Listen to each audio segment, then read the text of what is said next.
Assalamualaikum warahmatullahi wabarakatuh. Ketemu dengan saya Puspita Dewi Learning Room dalam kuliah komunikasi bisnis. Untuk pertemuan kali ini, pertemuan ketiga, sebelumnya sudah kita pelajari mengenai dasar-dasar komunikasi bisnis. Sekarang kita pelajari mengenai komunikasi dalam organisasi. Bagaimana komunikasi itu terjalin dalam organisasi. Nah, yang pertama kita pelajari dulu adalah hubungan komunikasi dengan organisasi. Organisasi mungkin sudah sering kalian lihat, sudah kalian sering dengar. Mungkin juga ada yang pernah masuk ke dalam suatu organisasi. Jadi di masyarakat sudah sangat sering ya. Organisasi sendiri itu adalah suatu kelompok masyarakat yang saling bekerja sama untuk mencapai suatu tujuan tertentu. Jadi, dalam organisasi itu pasti isinya ada sekelompok masyarakat. Jadi ada kelompok, tidak hanya ada satu orang. Kalau cuma satu orang namanya bukan organisasi. Dua pun sebenarnya terlalu minim ya. Jadi sekelompok ada cukup beberapa orang. Tidak sekedar dua lah minimal, dua minimal atau lebih tentunya.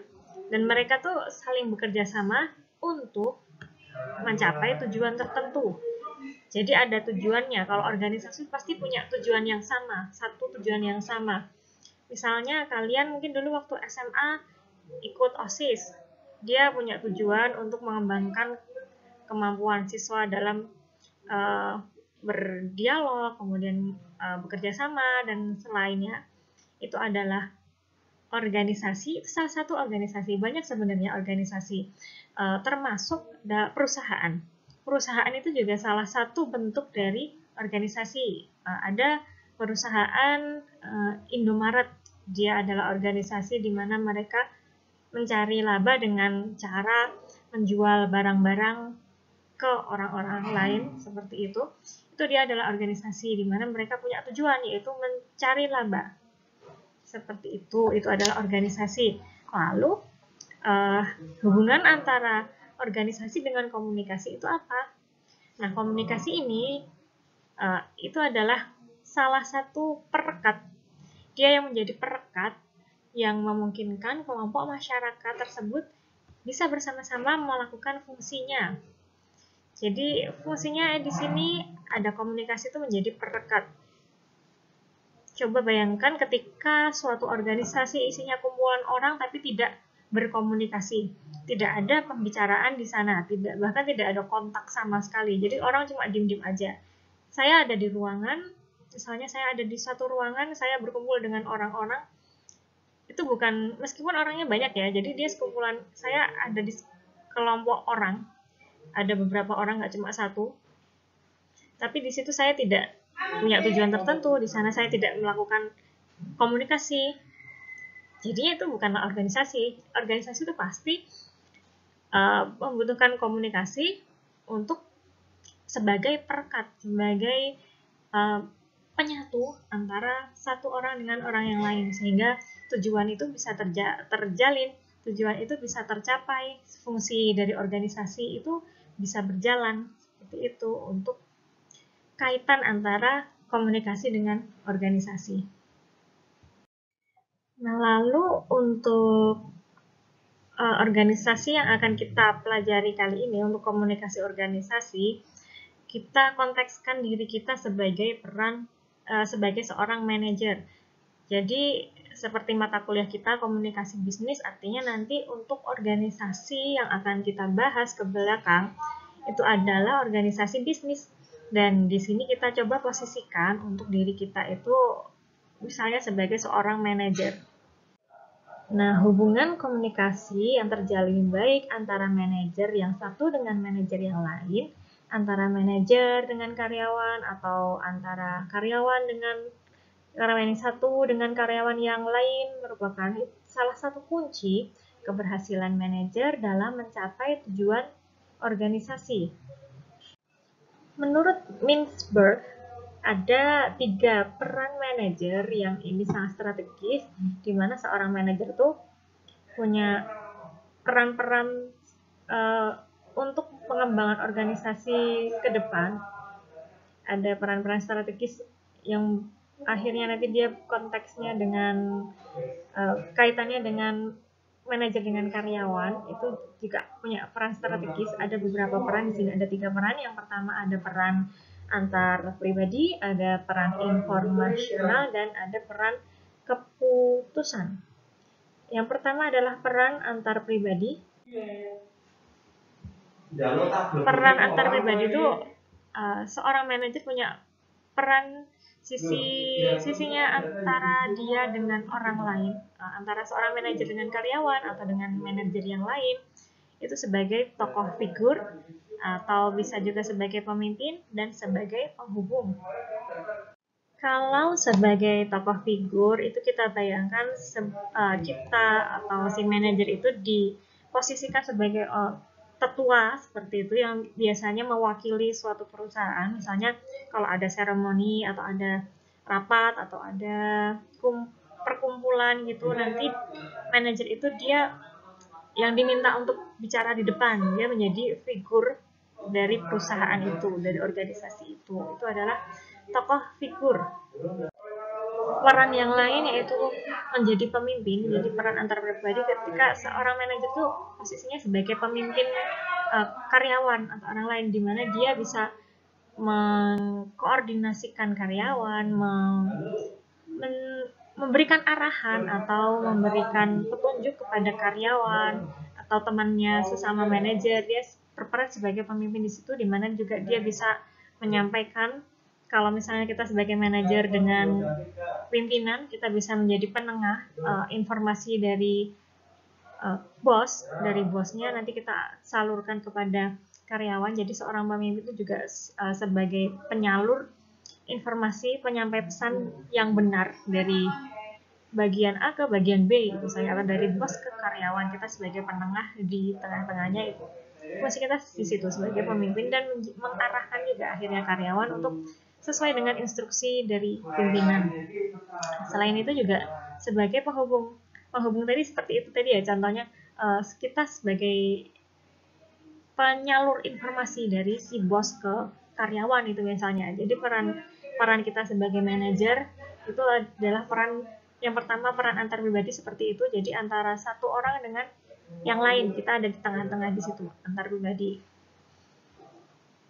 Lalu peran selanjutnya adalah peran informasional. Di sini seorang manajer fungsinya itu melakukan monitoring, terus menyebar informasi dan sebagai juru bicara. Peran monitoring ini artinya kita sebagai manajer itu berkewajiban untuk mengawasi karyawannya, melihat bagaimana mereka mengerjakan pekerjaannya agar pekerjaan karyawan itu sesuai dengan arahan atau instruksi yang harusnya memang mereka kerjakan. Itu peran seorang manajer dalam sisi memonitoring pekerjaan karyawan. Sedangkan sebagai penyebar informasi, ini lebih berorientasi pada kepentingan internal perusahaan. Misalnya ada instruksi untuk hari Senin menggunakan seragam putih, maka nanti dia menyebarkan informasi itu ke karyawan-karyawan agar di hari Senin depan mereka menggunakan seragam putih misalnya. Itu adalah penyebar informasi. Sedangkan untuk juru bicara itu peran seorang manajer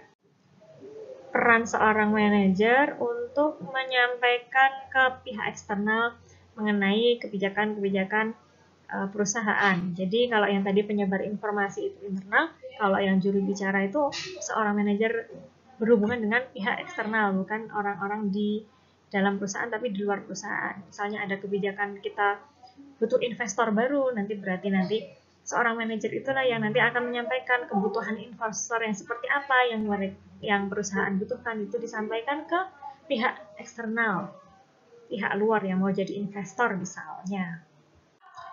Peran ketiga yaitu peran untuk mengambil keputusan.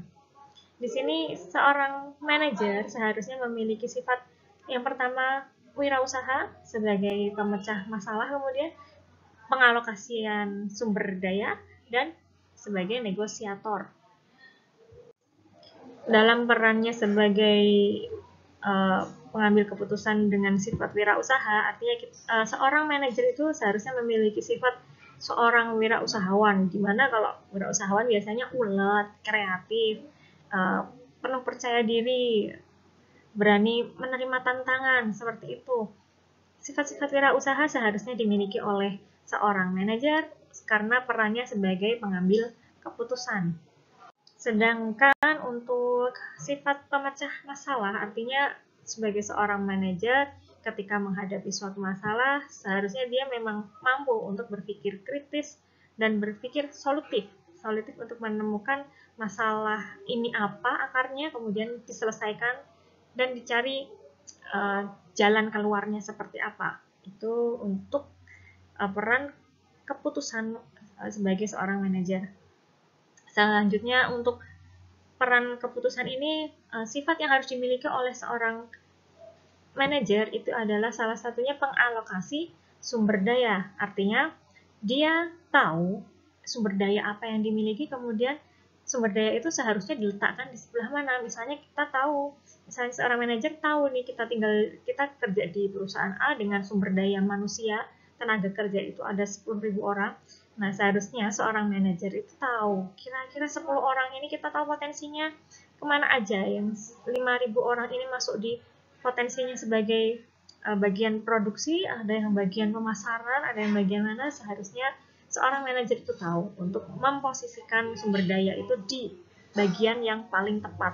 Gitu. Contohnya tadi cuma sumber daya manusia, ya ada banyak sumber daya yang lain. Seharusnya memang seorang manajer perannya sebesar itu, bisa menempatkan sumber daya itu di tempat yang paling tepat. Selanjutnya juga sifat seorang manajer itu karena dia seharusnya menjadi pemutus suatu masalah, jadi dia juga harus bisa menjadi seorang negosiator. Artinya dia menjadi penghubung antara satu orang dengan yang lain ketika misalnya ada tujuan tertentu atau ada masalah tertentu, sebagai bisa bernegosiasi. Jadi sebagai seorang yang bisa bernegosiasi. Misalnya tadi kita ada hubungan dengan pihak eksternal, kita membutuhkan investor dengan sokongan dana sebesar A. Nah, seorang manajer itu seharusnya memang pintar untuk menarik perhatian si investor agar memang mau akhirnya memberikan sesuai apa yang kita inginkan. Sifat seorang manajer memang seharusnya seperti itu, bisa atau mampu untuk bernegosiasi dengan pihak lain agar tujuannya juga tercapai. Nah, selanjutnya untuk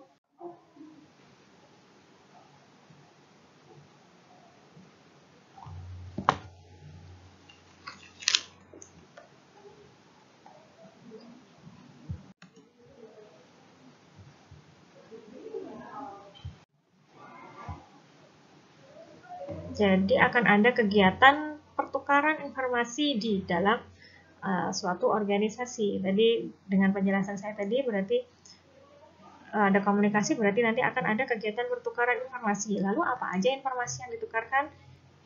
Macam-macam, yang jelas itu tujuannya itu untuk mencapai tujuan atau paling tidak untuk menetapkan tujuan dulu jika itu masih awal-awal pembentukan organisasi. Yang kemudian ada pertukaran informasi ini untuk melaksanakan atau membuat keputusan bersama, perlu komunikasi, ya kan. Kemudian ada juga dengan kegiatan pertukaran informasi ini, maka kegiatan ini pun bisa kita gunakan untuk mengukur prestasi kerja. Jadi untuk tahu prestasi kerja seperti apa karyawan-karyawan kita perlu melakukan pertukaran informasi dulu antara manajer satu dengan manajer yang lain, atau dengan antara manajer dengan pimpinan. Dari komunikasi, maka kita bisa tahu mengukur, bisa tahu prestasi kerja karyawan-karyawan kita seperti apa. Bisa juga kegiatan pertukaran informasi ini tujuannya untuk merekrut dan mengembangkan staf. Kalau kita ingin tambah karyawan, kalau misalnya staf kita kira-kira memang ini sudah mampu dan dia perlu dipindahkan ke bidang lain misalnya, itu juga perlu ada komunikasi, dan di situ perlu ada pertukaran informasi antara satu orang dengan yang lain. Jadi kaitannya bukan hanya sekedar saya sendiri sebagai manajer misalnya, karena manajer pasti tentu ada banyak di bidang-bidang lain ya. Jadi perlu ada komunikasi antar manajer kalau kita ingin mengembangkan karyawan kita menjadi sesuai dengan bidangnya, sesuai dengan kemampuannya misalnya.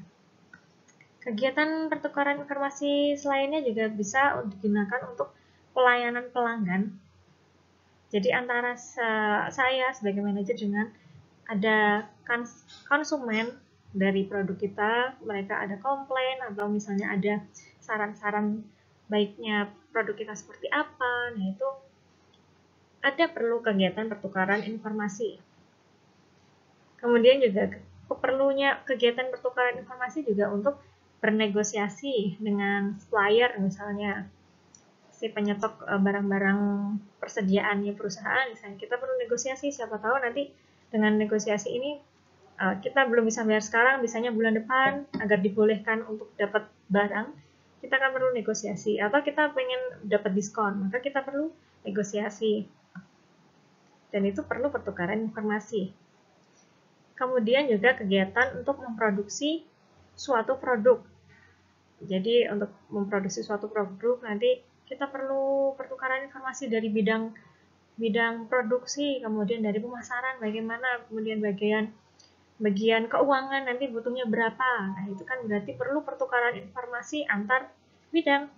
Jadi bahkan untuk memproduksi produk perusahaan pun itu juga perlu ada pertukaran informasi. Dan yang terakhir juga pertukaran informasi ini perlu untuk berinteraksi dengan peraturan yang ada. Artinya nanti misalnya ada peraturan baru, seharusnya memang manajer biasanya update akan peraturan-peraturan terbaru, itu juga kita sampaikan ke karyawan. Kita bisa menyampaikan ke karyawan itu karena ada kondisi melakukan kegiatan pertukaran informasi. Jadi banyak ya yang ditukarkan informasi. Bahkan mungkin bisa lebih dari apa yang dicontohkan oleh saya ini. Jadi ada lebih banyak lagi mungkin ya. Tapi yang ini beberapa yang biasanya kegiatan pertukaran informasi di bidang bisnis tuh ya ini aja sih umumnya.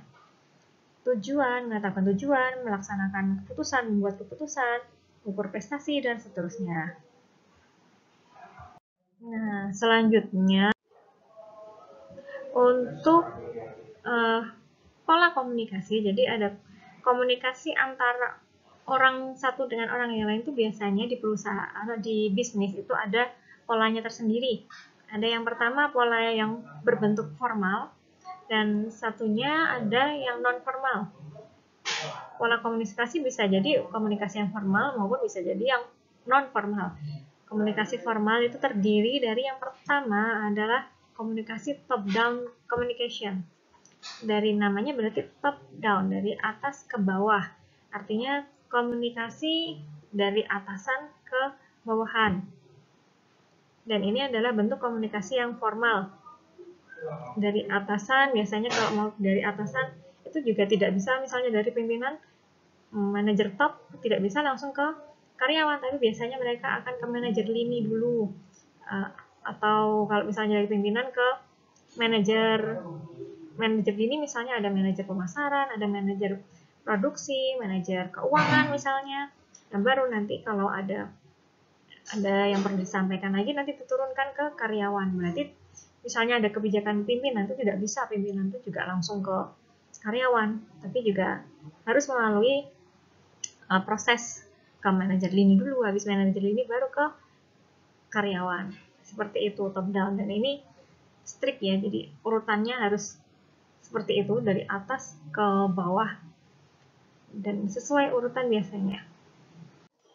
Nah, biasanya untuk komunikasi top down ini biasanya yang disampaikan tuh berupa perintah, arahan, instruksi, karena dari atasan ke bawahan. Jadi biasanya berupa perintah, arahan, instruksi. Oleh karena itu, ketika ada komunikasi top down itu komunikasinya, bentuk komunikasinya biasanya menggunakan kalimat yang jelas, tidak yang panjang lebar bertele-tele, tapi jelas langsung direct gitu ya tujuannya. Tolong yang bagian karyawan di produksi misalnya, produksi 5.000 unit, itu jelas tidak perlu harus dipertele-telekan. Komunikasi top down ini juga nanti bisa disampaikan dalam bentuk lisan maupun tulisan. Bisa langsung lisan maupun tulisan, misalnya kalau tulisan ada surat perintah dari pimpinan untuk karyawannya, atau surat misalnya surat pemberhentian, surat PHK misalnya, itu adalah komunikasi top down, bisa bentuk lisan secara langsung disampaikan dari dalam diskusi misalnya dengan manajer, atau juga bisa dalam misalnya surat-surat atau memo seperti itu. Itu adalah contoh komunikasi formal top down. Komunikasi bottom up, jadi dari bawah ke atas, artinya nanti ada komunikasi dari atasan, dari bawahan ke atasan, atau dari karyawan ke manajer lini ke manajer top misalnya. Itu adalah pola komunikasi dalam bentuk formal bottom up. Nah, komunikasi ini perlu untuk dipelajari, perlu untuk digunakan juga ketika ada kondisi di mana yang namanya manajer, yang namanya pimpinan tidak tahu apa yang terjadi di lapangan ya. Jadi biasanya bottom up itu biasanya untuk updating informasi yang mungkin saja si pimpinan itu tidak tahu. Jadi komunikasi formal untuk bottom up ini juga diperlukan dalam perusahaan untuk aspirasi karyawan, pengennya kalau mereka juga tahu sebenarnya produksi untuk 5.000 unit itu tidak mampu perusahaan kita. Biasanya yang tahu malah justru karyawan, maka memang komunikasi bottom up ini diperlukan. Nah, ada juga komunikasi horizontal, artinya sejajar, misalnya dari manajer pemasaran ke manajer keuangan, manajer produksi misalnya. Itu juga komunikasi horizontal, itu bisa saja terjadi, dan ini bentuk formal juga antar manajer itu misalnya. Dan ini biasanya terjadi di perusahaan-perusahaan yang umumnya belum besar, jadi tiap departemen tuh mengerjakan saling masih terkait gitu. Jadi antar departemen produksi, keuangan, sama pemasaran itu misalnya masih sangat-sangat terkait karena misalnya masih sangat kecil. Jadi komunikasi horizontal ini juga bisa terjadi, dan ini adalah bentuk formal dari suatu komunikasi di dunia bisnis. Dan ada juga komunikasi diagonal. Komunikasi diagonal itu komunikasi yang terjadi antara dua level yang berbeda. Misalnya tadi ada top manager, kemudian manajer lini, ada manajer lini misalnya tadi ada pemasaran sama produksi ya, misalnya jadi manajer lininya. Nah, kalau misalnya di pemasaran, nanti di bagian pemasaran online, ada pemasaran offline, misalnya punya bagian sendiri. Kemudian nanti produksi misalnya ini produk gelas, berarti produksi tutupnya sama produksi gelasnya gitu misalnya. Nah, komunikasi dua level berarti tadi misalnya dari manajer pemasaran ke si produksi gelas. Jadi levelnya beda. Seperti itu. Jadi ada komunikasi beda level, ini namanya komunikasi diagonal. Itu juga salah satu bentuk dari komunikasi yang formal di perusahaan, di bisnis, organisasi bisnis. Nah, ada juga sebenarnya komunikasi yang non formal. Di sini sifatnya lebih fleksibel, jadi tidak terkait aturan-aturan. Kalau komunikasi formal itu kan melalui jalur-jalur tertentu yang jelas itu jalurnya, dan strict, tidak bisa dirubah, emang jalurnya memang seperti itu. Tapi kalau yang komunikasi non formal ini sifatnya lebih fleksibel, di mana kecenderungannya juga bebas-bebas saja, kapan saja, di mana saja bisa terjadi. Ini komunikasi non formal. Misalnya komunikasi antara karyawan satu dengan karyawan yang lain. Ada misalnya rumor terjadi di perusahaan, rumor bahwa perusahaan akan gulung tikar, misalnya rumor dari si A disampaikan ke si B. Ini adalah sebenarnya komunikasi fleksibel. sangat cepat terjadi. Jadi rumor seperti ini, komunikasi dengan non formal ini sangat gampang sebenarnya tersebar. Tapi juga untuk masalah validitasnya, untuk informasinya benar atau tidaknya, itu juga lebih cenderung kecil ya validitasnya. Jadi bisa jadi ini bukanlah hal yang benar. Jadi untuk membenarkan informasi yang non formal ini harus benar-benar dibuktikan. Jadi tidak bisa, kalau yang non formal itu tidak bisa kita yakini benar-benar ini tuh terjadi atau tidak, karena ini sangat fleksibel. Jadi ada kemungkinan hanya rumor atau hoax yang disebarkan, itu bisa jadi. Tapi komunikasi non formal itu juga sangat diperlukan ketika memang butuh keputusan yang cepat misalnya. Jadi langsung saja misalnya dari misalnya ada tiba-tiba ada kondisi demo, dari pimpinan langsung saja mereka menyampaikan ke bagian karyawan, ayo sekarang kita tutup dulu karena di luar tuh ada demo mengenai UU misalnya, dan perusahaan kita harus segera ditutup hari ini juga. Jadi dia langsung turun ke karyawan dan menyampaikan itu, dan itu sah-sah saja. Ada karena pola komunikasi juga ada juga yang non formal seperti itu. Kemudian bagaimana cara kita mengelola komunikasi agar tidak terjadi miskomunikasi atau kesalahan persepsi dalam suatu komunikasi. Kalau misalnya ini kita bagi dua konteks ya. Yang pertama, untuk pesan-pesan yang rutin, kegiatan-kegiatan yang umum dilaksanakan di organisasi atau perusahaan, itu yang pertama, kurangi jumlah pesannya.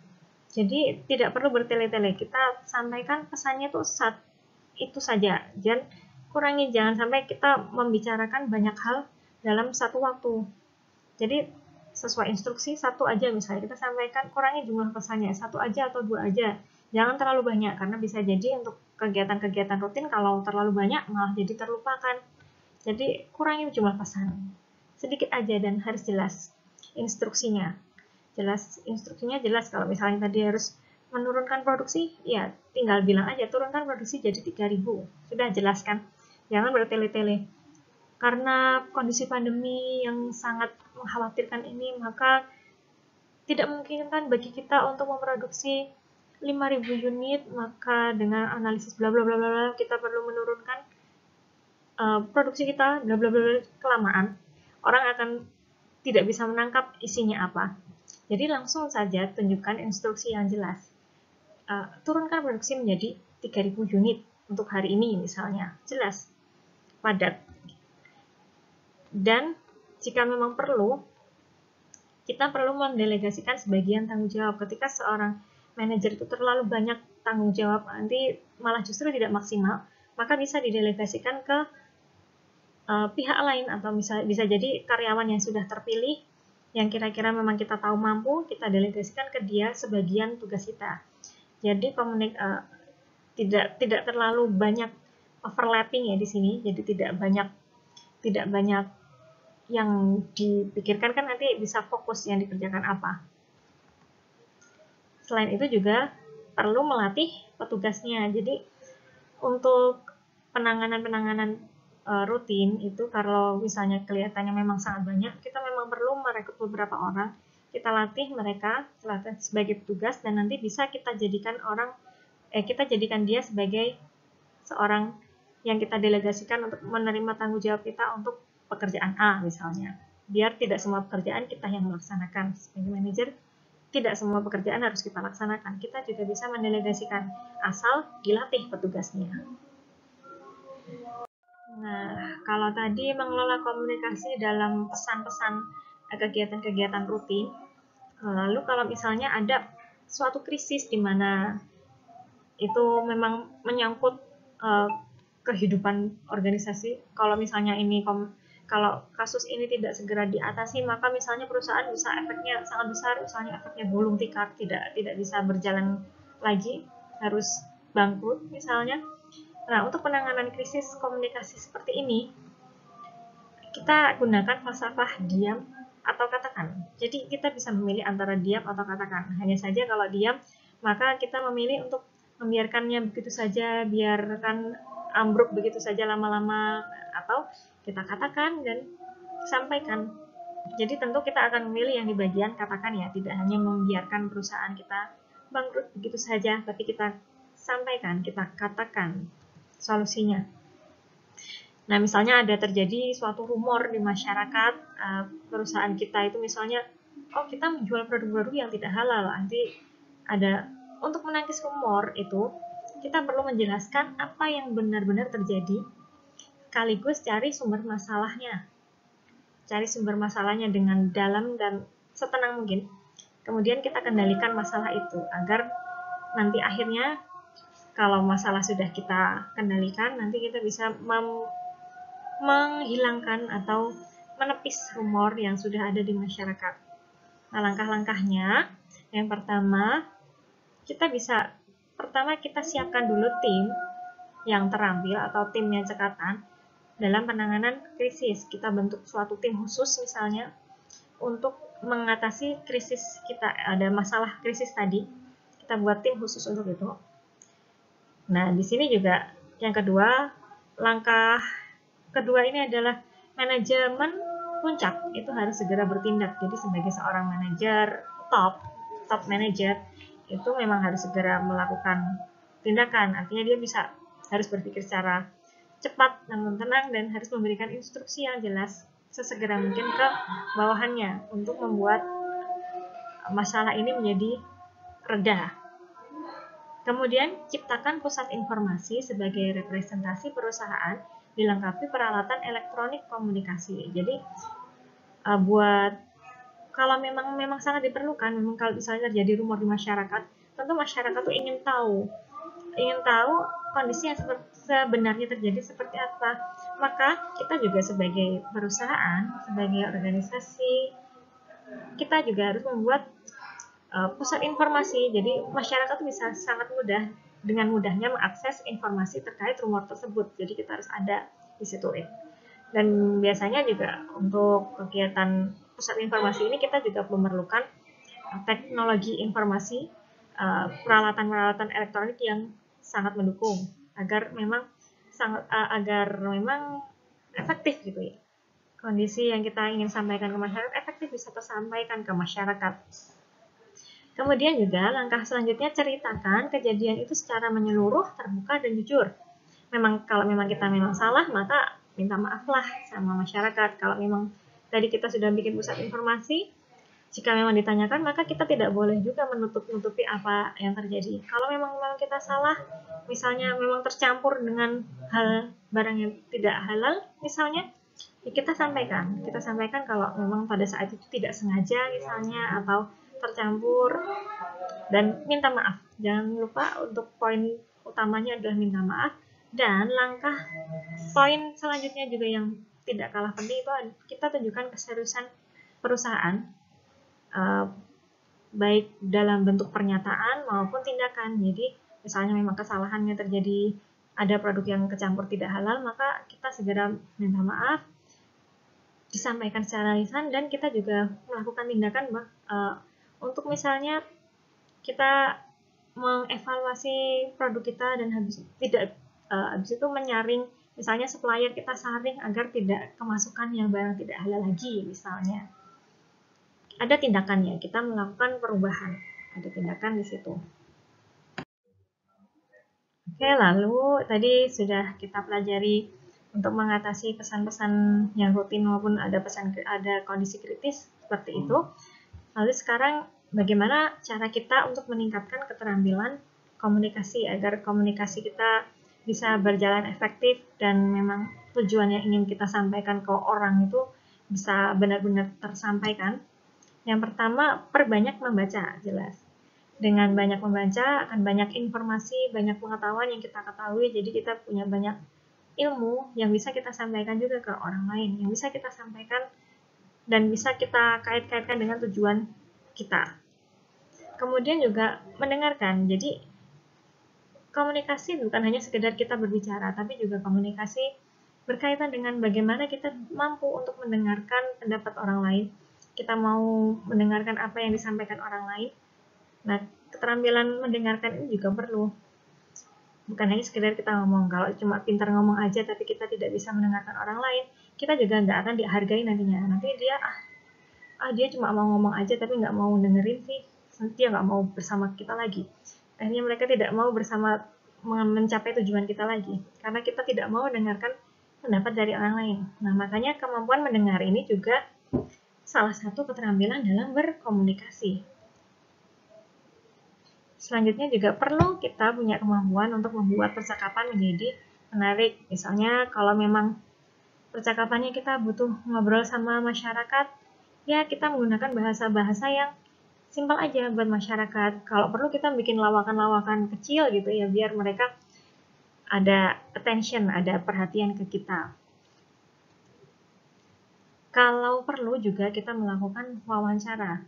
Jadi untuk mencari informasi lebih banyak, kita juga wawancara ke narasumber-narasumber agar memang kita tuh punya ilmu lain, dan kita juga selain itu juga kemampuan bertanya dalam wawancara ini juga akan membantu kita mengembangkan kemampuan komunikasi kita, agar apa yang akan kita sampaikan nanti, misalnya kita mau berbicara atau berkomunikasi, itu juga menjadi lebih luas nanti wawasannya ketika kita bisa wawancara, bisa membuat pertanyaan untuk wawancara. Nanti kita akan lebih luas nanti wawasannya. Selanjutnya juga berdiskusi dengan kelompok-kelompok kecil. Dengan diskusi ini biasanya kita akan mendapatkan pengetahuan-pengetahuan baru. Jadi kita tidak hanya ada di kota kecil yang apa yang kita baca aja, kan orang lain juga bisa jadi membaca hal yang lain. Dengan kita berdiskusi dengan orang lain di kelompok-kelompok kecil misalnya, nanti kita akan mendapatkan wawasan baru dari orang lain tanpa harus sebenarnya kita membaca bukunya itu misalnya.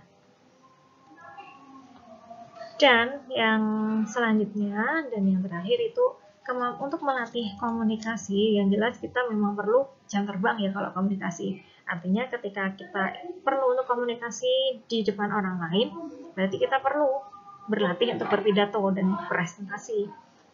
Ini perlu memang pidato dan presentasi itu tidak bisa serta-merta kita ahli kalau kita tidak memiliki jam terbang yang tinggi juga. Maka untuk meningkatkan keterampilan komunikasi juga butuh pidato dan presentasi juga. Pada akhirnya seperti itu. Oke, ini saja yang bisa saya sampaikan mengenai komunikasi dalam organisasi. Selanjutnya, mohon maaf, terlewat satu. Ada lagi untuk meningkatkan keterampilan komunikasi adalah menulis surat, memo, dan laporan. Kemarin sudah kita pelajari bahwa komunikasi bukan hanya sekedar kemampuan lisan kita berbicara, tapi juga komunikasi ada juga dalam bentuk tulisan. Artinya kalau kita mau meningkatkan kemampuan komunikasi kita, khususnya dalam hal menulis, berarti kita perlu latihan menulis surat, memo, atau laporan, atau proposal, seperti itu.